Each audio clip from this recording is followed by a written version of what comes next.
all wound up in the darn tires. There he goes. Take him over to the big hill. Have some fun.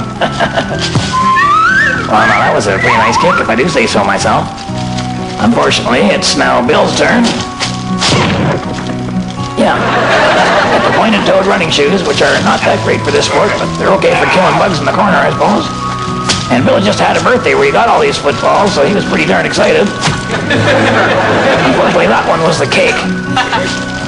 All right, Bill, here's a normal football. See if you can put this through the uprights and really let her go. Really hit it. Oh, nice kick. Beautiful kick. Wrong ball, Bill. Don't think that didn't hurt. Tell you what, Bill. Why don't I have one last kick, all right? You hold it for me. No, not just a finger. No, wrap your hand. I'm going to really unload. Wrap your hand and lean right over it, Bill. Lean right over it. Close your eyes and make a wish. Chalk one up for the home team. Stay tuned. Dougie Franklin's going to lay out a big theory, and Winston Rothschild's going to suck it all up.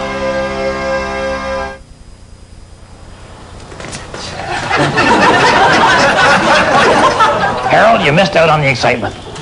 No sooner did we lift up the schoolhouse, you look down under there, a skeleton in the foundation. There's probably just one of those gangly white skeletons that used to hang in the corner of the classroom. You should talk. Anyway, the big question now is where are we going to put the schoolhouse? Some say down at the park, some say up at Rock Reef Point.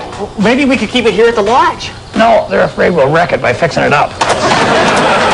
We're here with small businessman Winston Rothschild for more of his handy hints for the entrepreneur. Well, listen, first of all, I resent being called a small businessman. Well, no, I didn't mean your height. I'm talking about the size of your business. I know. What's wrong with my height? I'm saying you're not exactly a multinational corporation here, Winston. You're the only employee. Well, listen, Mr. Possum, I mean, just because my cash flow has restricted my employment acquisition timetable, resulting in a job-sharing situation, I mean, that don't mean I'm not thinking big. Because after all, thinking big, that's the secret to success right there. I learned that from one of them inspirational tapes. Think Big by Ed Big. And, you know, through Ed, I realized that eventually, someday, I can own, like, my whole fleet of septic tank trains, septic super tankers, supersonic sewage planes. Septic space shuttles. You see, I plan on expanding into other businesses that are sort of similar in nature, eh? To sort of, I don't know, capitalize on my experience and expertise, eh? Come on! Well, that one just did not want to let go, eh? Like, for instance, when you guys asked me to bring my truck out earlier today, you know, to move the schoolhouse. Well, yeah. A lot of business people would have thought that was just an inconvenient, annoying imposition, eh? Really? Oh, yeah, but to me, it's, so much more than that. I look at that as a business opportunity, eh? And, see, the way I see it, if you got a big schoolhouse like that you want to move, no one's moved something like that before, right? No, not really. Exactly. So if it works for me, all of a sudden I got a new business. I'm into renovations and restorations, eh? Look out. Well, are you kidding? I mean, they save old buildings, right? May as well move old outhouses, too. Yeah, I guess so, yeah. You know something? We could be sitting on a fortune. Okay, welcome to the expert portion of the show. This week, claiming to be experts with my Uncle Red are the Franklin brothers, Dougie and Ben.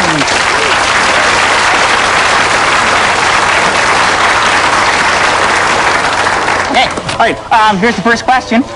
Dear experts, if you were washed up on a desert island, who would you want to have with you? Boy, that's a tough one, Harold.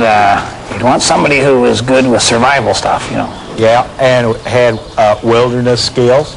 That would be good. Or somebody who would keep a cool head in what I would call your CSS or your crisis situation scenario. Well, then I'd have to go with Gilligan. It's like he was on that island for like 3 years, and like he built all them shelters, and there was like, you know, it was like a bamboo subdivision. Excuse me, that was just a TV show, though, Mr. Franklin. I mean, Gilligan really didn't build all those shelters. You are some kind of idiot, you know. The professor built them. Yeah, I gotta go with Dougie on this one. Every time they tried to escape, Gilligan always was the one screwing it up. I would think the guy you would want on your team when you're in one of your crisis situation scenarios would be somebody like the professor. I mean, he was close to a mechanical genius, that feller, you know. I mean, he could do anything. Remember that record player he built? Had, remember, it was better than the one they had on the Flintstones, you know, that had that bird with the beak that went down. After the record was done, it did that, bop, it's 11. Remember that? Much better than that. I am not an idiot. It was Gilligan's Island, okay? It was about Gilligan.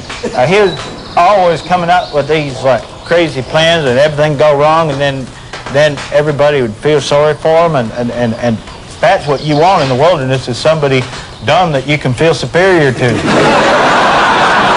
That gives you a will to live, so I'll take Gilligan. These are all mythical characters. Well, so what, Harold? It's a hypothetical question. Hang on a second here. Let's say, okay, you're out there on your 3-hour tour. Something happens, whammo, there you are, stranded on the desert island for, say, 3 seasons. I'm telling you, I've got to go with the professor. Well, I'd go with Gilligan, because he had all the ideas. I would go with either Ginger and or Mariana.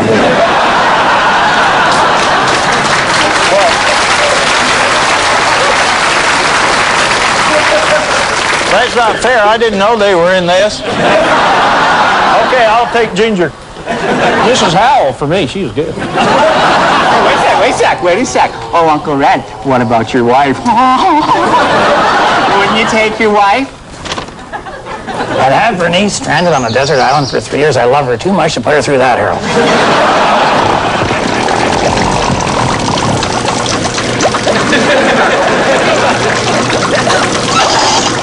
Well, the old Possum Lake Schoolhouse has been relocated. Did it go without a hitch? Well, it went without a proper one, Harold. Tried to use Moose Thompson's Class 3 homemade hitch that he made out of a stove leg and a doorknob. The whole thing packed it in just as we crested the hill, and the trailer with the schoolhouse on it rolled all the way down the hill across the town dock right into Possum Lake. Oh, great. So what, now what? We can offer submarine rides to see the historic schoolhouse? Well, it floats, Harold. The schoolhouse is made of wood. Wood floats. I thought you would notice that every time you washed your face.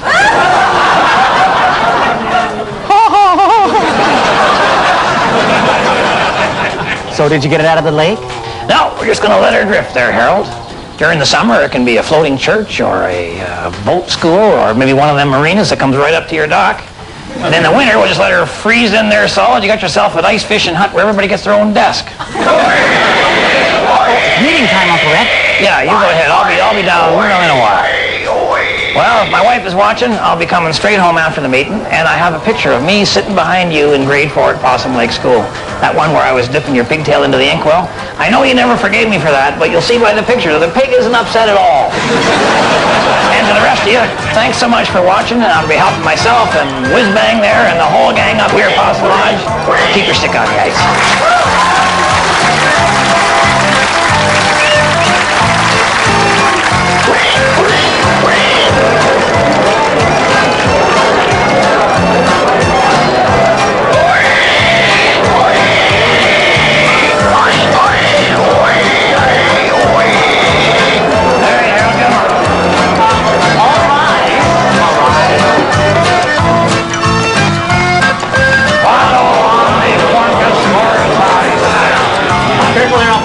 Careful, Aunt Bernice sent this over.